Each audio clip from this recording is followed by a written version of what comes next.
welcome back to Build with the Boys. It's time for our weekly catch-up. We're settling in quite nice into the new digs now, the new build room. And I got to be honest with you, I think building in here has helped, because for the longest time when we were here, I was just kind of like, this ain't my build room, man. This ain't my build room. And nothing was what I wanted it to be. And I'm like, this ain't it. And I thought I'm never going to get used to this. But I'll say this, having built 4 issues of the Batmobile, 4 issues of the Titanic, I've built some Rolife models and some Roca models. I've done the Ask Me Anything, we'll come to that in a bit. And I've built some Doll's House in here. It's starting to feel like home now. We're starting to settle in nice, and it's starting to feel like my build room. That's good. I'm starting to get comfortable in here. So it's nice, man. It's nice. We're settling in lovely. And speaking of which, as I said, we have built. So we got like a massive delivery, where we got Titanic, Batmobile, and R2-D2 in one hit. I'll come to R2-D2 as well in a bit. So we took a lot in one hit. So it's been a lot of building. It's been nice, man, because I've needed it. And we built the latest 4, the Titanic, taken up to issue 60. That's looking amazing now. It's looking really nice. So we've got what's essentially the top of the superstructure built with the funnels. So all the funnels are done. We're nearly done with the lifeboats. So we should be hopefully moving on to kind of the substance of the ship. So if you're a Titanic watcher, we should be moving on to having some structure, because we don't have that, which is weird when we've been building this for well over a year now. We don't really have a structure of a ship. We've just got bits of a ship. So it'd be nice to start getting that hull built. And I think we will be, because as of next month, we will be building more hull. So that'll be good. We did the Disney Doll's House as well. It's Disney Doll's House now, you can see it behind me over here, now has the top floor on, the second floor on. All the lights for the lower floor are in. It's coming along lovely. It's starting to look like a doll's house now, because each of those rooms is now contained rather than just being exposed, no ceiling on them. But that's the exciting one. We should be receiving the next 4 of those this weekend. I would imagine this weekend we're probably going to get the next 4. And it flies up. So believe it or not, by the end of those 4 packs, that second floor, the outer wall structure, will be in place in just 4 packs, which is incredible. We've had Batmobile Tumbler as well, so that's now up on the channel. So 7, 8, 9, and 10, the Tumbler are now up on the channel. One of those is criminally short. Issue 9 is like, I'm used to it because I've built the Iron Man, so I'm used to criminally short criminally short builds, but it was ridiculous. But the Tumbler's looking really nice. Tumbler currently, this is mocked up, so it doesn't look like this yet. I've just put the parts where they're kind of going to go, but Tumbler's currently looking like this. So that's Tumbler, and it's looking really nice now. Tumbler's looking great. There is, as I said, issue 9, criminally short, man. Criminally short. We got like one tiny little square thing, and it, it's the economics of a part work. So if you're not familiar with part works, at some point you're gonna, like with Ghostbusters, we got a pack where just these massive, great big lumps of framing. You're thinking, Jesus, this has got to be above the cover price. But then in other words, you get 3 bits of plastic. It's just the economics of it. It's just how it works. But it is annoying that we'll be getting that early doors. Now, at least the Tumbler's starting to look like the Tumbler now. That's a good thing. Because this is quite an unusual one, because from pretty much every vehicle I've built, and ones I haven't built but I've seen others build, we're normally on the engine at this point. So you typically start with the shiny pieces to lure you in. So they always give you like the bonnet or something like that, or the, whatever. One wheel, the bonnet, a brake arm. That's normally what you get. The grille maybe. Then you just move straight to the engine. You build the engine forever. Now, we're not doing that with this one, which is weird, because I thought we would be. I thought we'd build the engine and build out of it. And the only thing I think of is the engine of the Tumbler is in the rear. So maybe that's why we're not doing the engine yet. I don't know, but I thought we would. But the other thing as well is I think we don't know what engine they're giving us. So if this is based on this is weird. If this is based on the actual filming model, it'll just be a V8 engine. That's what's going to be in there. because that's what the Tumbler had in it. If they're building it on the kind of the canon of the Batman movies, it should have a jet engine in it, because that's what powered it's what made it jump over roofs. Jet engine. It did have an engine, but it also had a jet engine in the back. Now, as magnificent as a jet engine is, what we'd actually be looking at, we're not going to build all those intricate parts inside a jet engine. A jet engine is going to be fairly basic. If you think about what a jet engine looks like on the outside, it doesn't have all the bells and whistles that a normal engine has. So I don't know what they're going to do with that. It's going to be interesting to find out. But I would imagine they're going to put the jet engine in there. Don't know. It might just be a V8 engine. If it is, we're going to be building the engine for about 3 months, because that's standard. It's normally about, it's anything from 12 to 20 parts just to build the engine on a part work car. But that's kind of what you pay for. Again, it depends how accessible that engine is. Because I know sometimes, I think the worst accessibility for an engine on a model is probably the DeLorean, because it's so buried at the back under all that stuff, you don't really see it. And again, they built the engine early on DeLorean, that was in the back. I don't know. It seems odd this is what we're doing, but we are focusing entirely at the moment on building that kind of front version of the Tumbler, doing the steering and the, I don't know. So I imagine we're going to keep on with this till it's done. I can't see us attaching the second wheel and just not doing any more, but it'd be strange. In part work news, the Infinity Gauntlet has gone live. So the Infinity Gauntlet has gone from a discover and a pre-order to now subscribe. So you can actually subscribe and sign up for the Infinity Gauntlet from today. What that means, well, from yesterday, this is being filmed on a Tuesday. What that means is that we should start seeing Infinity Gauntlets being shipped out to people in the next 2 weeks. So probably, 2 weeks from now, 10 days, 12 days from now, we're going to start seeing Infinity Gauntlets land on people's doorsteps, and that is now live. It's about kind of what I predicted. I thought they were going to try and get to the end of R2-D2's first run through Fan Home, and coming to me in a minute, Iron Man. So Iron Man, even though the main build of Iron Man is finished, there was the extension of Iron Man which went on, which is coming to an end, I think, next month. So it makes sense that those two are finished out. Now that they're sending out Infinity Gauntlet, because even though I know those subscriptions are still live, you can still go and sub to R2-D2 and the, I've just said it, and the Iron Man. The wave would have reduced, because I mean, when these things first launch, people tend to pile on it at the beginning, and if not right at the beginning, close to it. So the volume of what's going out the door each week is going to be huge, and then it's going to die off as the initial run comes to its end. That will die off significantly, probably freeing up wear space and probably freeing up hands to pack these things and send them out. So I was kind of predicting this around about this time for it, and it's kind of panned out, because R2-D2 will be coming to an end in May, so that will be the last one. We have received up to 98. We've got 99 and 100 to come, and then we are done with R2-D2. But we're nowhere near built on R2-D2. We are currently built up to, I think, 63 or 64. We've fallen so far behind with that. We've not built any really in ages, so we just need to catch up, and it was because of just everything going on.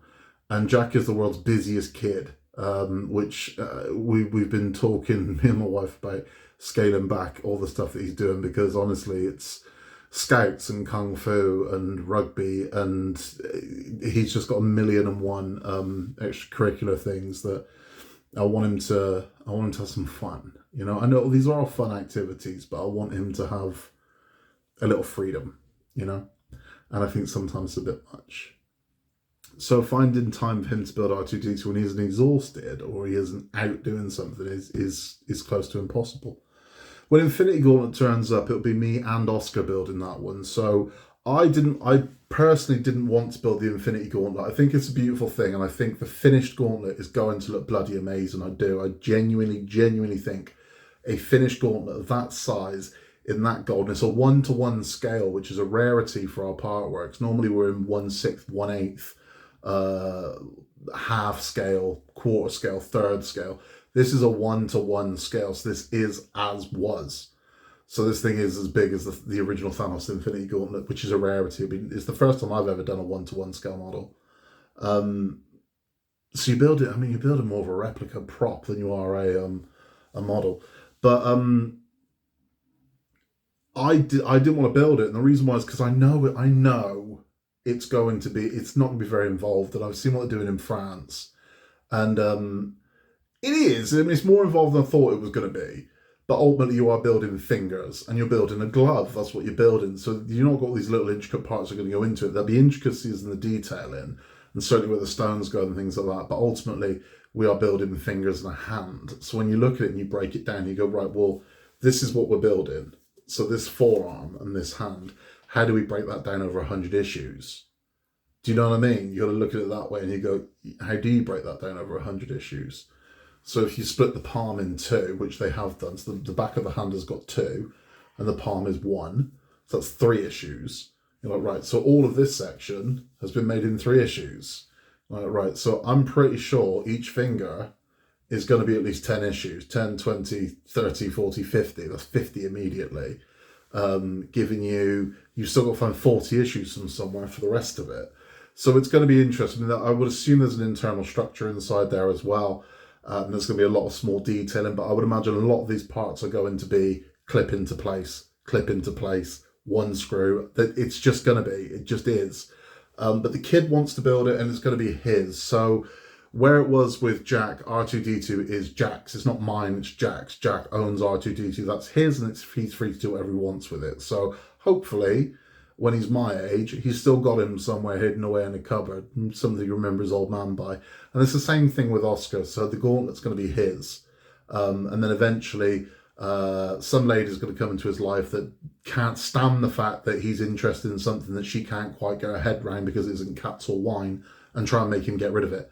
And I'll insist that he holds on to it because he built it with his old man. But that's kind of how that works. It is a beautiful thing. I mean, here's just a few pics of the Gauntlet.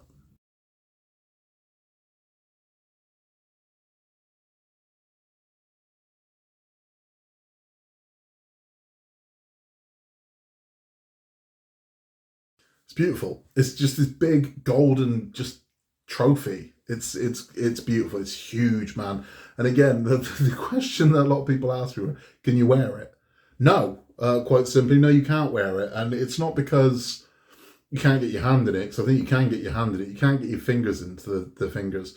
It's because of how big it is. I mean, I don't think people appreciate just how big that gauntlet is. It's massive. Now, I am huge. I'm a massive dude. I'm like 6'4".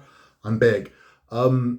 That glove would start at my index finger here, and it would come to my shoulder.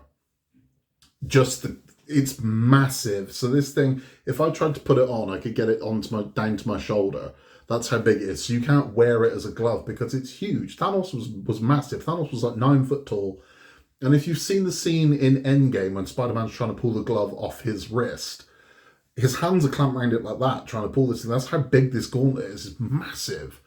And I can't wait to see it, man. It's gonna be fun. It's gonna be quick as well. So it's 5 issues a month. So by next Christmas it'll be done. Not this Christmas, Christmas after it'll be finished. So we're looking at a little over a year. It's about a year and a half. So it's not a 2-year build. It's 100 issues, which is relatively short in the part world these days. I mean, it used to be everything used to be 100 issues. Now we seem to constantly be creeping towards 130, 140, 150 issues.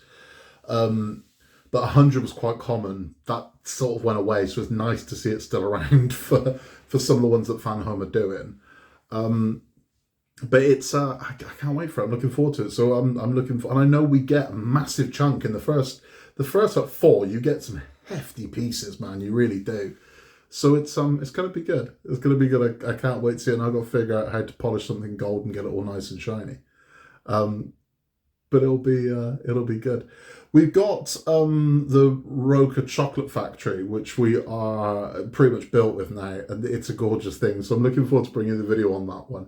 It's nice as a marble run. Now I didn't build any of the Roca marble runs, and I like them. I think they're really nice, but they just take up so much real estate because kind of the base plates that they're on, they're so big when shelf space is limited. I just didn't want them because I thought, I'm not going to stick there twirling the things. So the Chocolate Factory is unique in the fact that it is it's kind of the nice mix of a Rolife, which are like the little buildings and things like that, and a marble run, but as opposed to it being a horizontal marble run, it's more of a vertical marble run. So the marbles sort of run up and down. So it's more of a contained marble run. So it's a nice one, man. And the other one that I got, and I got this from Absolute Steel that I'm looking forward to building, and I'm going to bring to you on the channel, is I got the Harbinger rover. It's like a little Mars rover. This is solar powered, so it does work, it does move, and it's completely solar powered. And I got this from Absolute Steel. This normally retails for 30 quid. I got this for, I want to say 65% off. I paid £7.90 I paid for this. It doesn't matter what I think of this. It's definitely 8 quid's worth of fun. It's definitely worth £8. It really is. So I can't wait for that one, man. That's gonna be really good.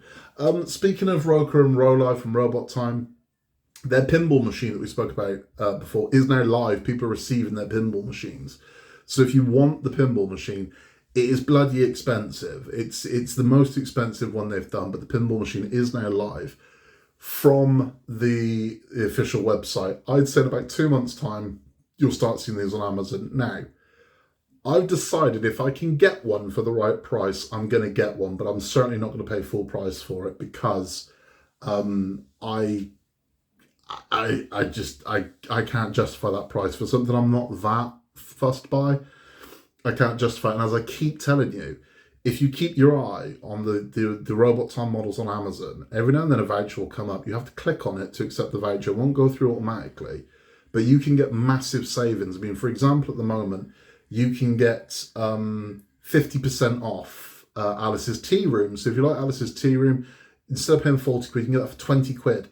Then you can currently get 65% off the colour globe. So the light up globe that's normally 85 quid, you can get 65% off that, bringing it down to around about 30 quid for that globe. That is an absolute bargain. I've seen the gramophone, which typically retails for about 90 quid, with about 70% off, bringing it down to around about £40, which is fantastic. It really is good. So keep your eye on them. If it isn't on offer this week, wait until next week and chances are it'll come around. But when they do go on offer, you got to pounce. When you see it, you got to go, because it might only be on offer for 8 hours and then it comes off. So just keep your eye. If there's one you think, I kind of fancy that one, keep your eye on the site, and eventually it'll come around. It'll come around at a good price. I never pay full price for them. I just don't. And I've had some absolute steals over the years on these models. Speaking of which, the book nooks that I did were incredibly popular. The Rolife book nooks, they did 4 of them. There is a 5th one in the world at the moment, which is the Fallen Secure. Now, I kind of voiced my opinion on that one, that I wasn't happy that they'd done another Secure Blossom one, because there is one called Secure Denture, which is very Secure Blossom heavy. And then to do another Secure Blossom book nook, I'm like, come on.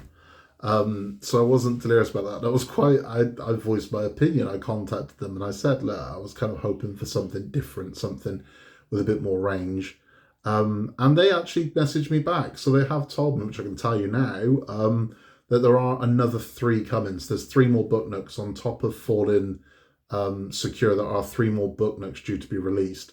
And they are supposed to be very different from the other ones that we've seen. I don't know. We'll have to wait and see. I'm not blown away by Fallen Secure, but I am going to get it when it's the right price. So I will wait for that one to be on offer, and I will get it when it's the right price, because I do want to complete the series. I built you can see the 3 over here. I did build all 4 of them. They're really nice. They really are. If you've never built one, they're a joy to build. They're really fun builds. And they just look cute. They're gorgeous little things. So I definitely want to build 4 more of those, absolutely. And just because Fallen Secure is not to my taste, doesn't mean it won't be. I mean, sometimes these ones surprise you. The ones you think you're going to love, you're like, yeah. And the ones you think you're going to hate, you actually turn out really like it, which is just the nature of the beast. It really is.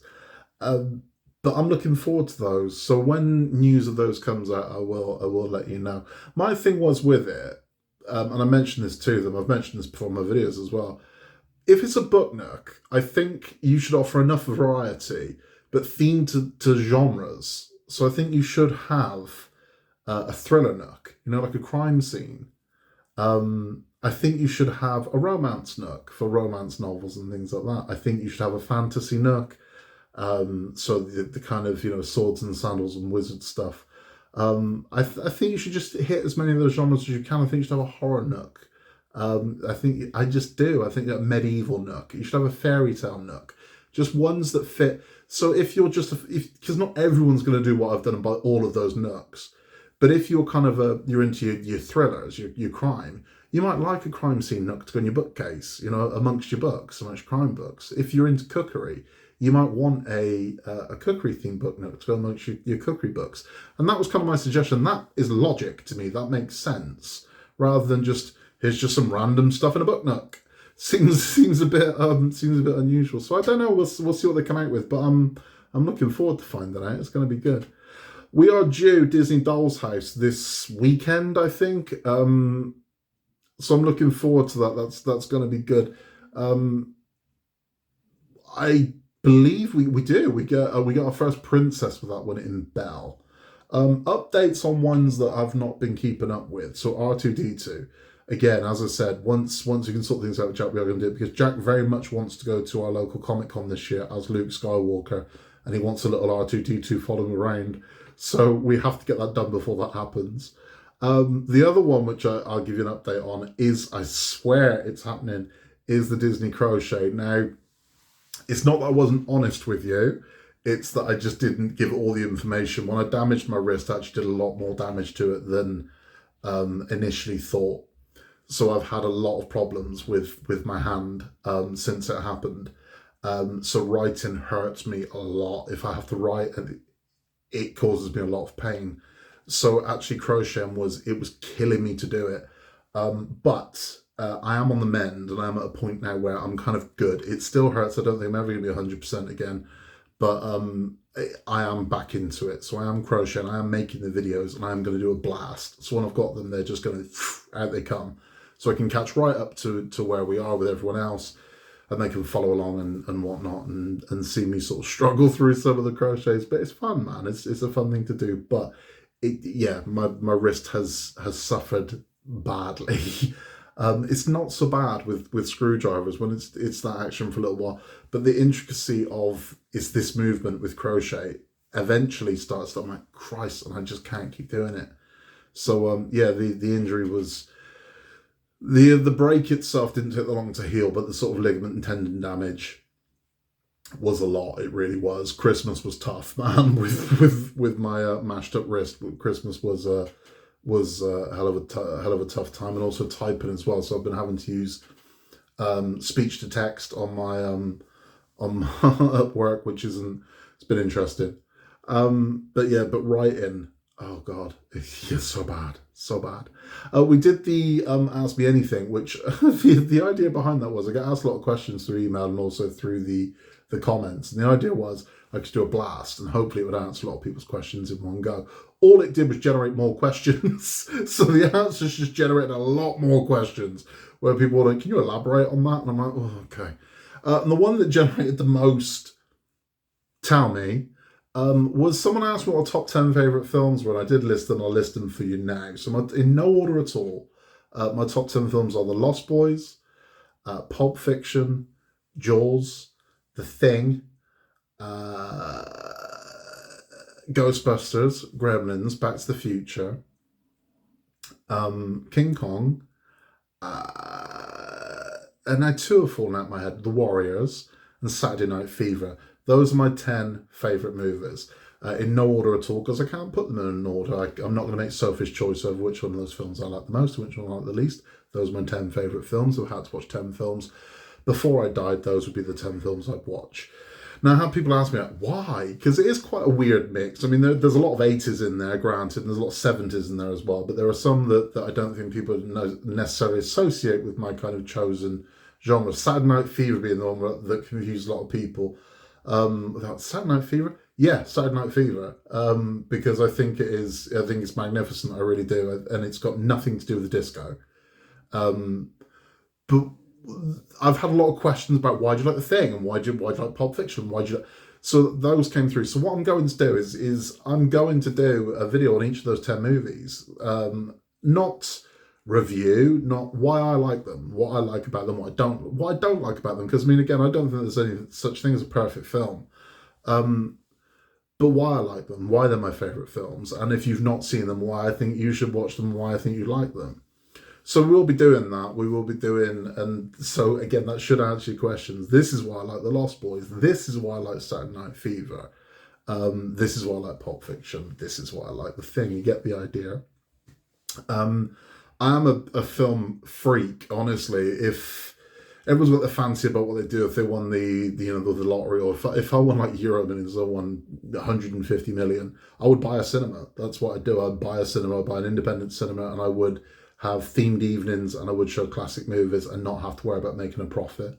But that's what I do, and the plan would be I'd like to get guest speakers on before the movie starts to talk about the movie itself. And they don't all have to be classics, but themed evenings, and that's what I'd like. But as an example of kind of the level I go to, the reason why I like The Warriors, which is a film about street gang trying to get home, is I think that's a very it's a very human experience. All of us at some point or another have been stranded miles from home, and I just want to go home. I think that's one of the most human emotions we've all had to experience at some point.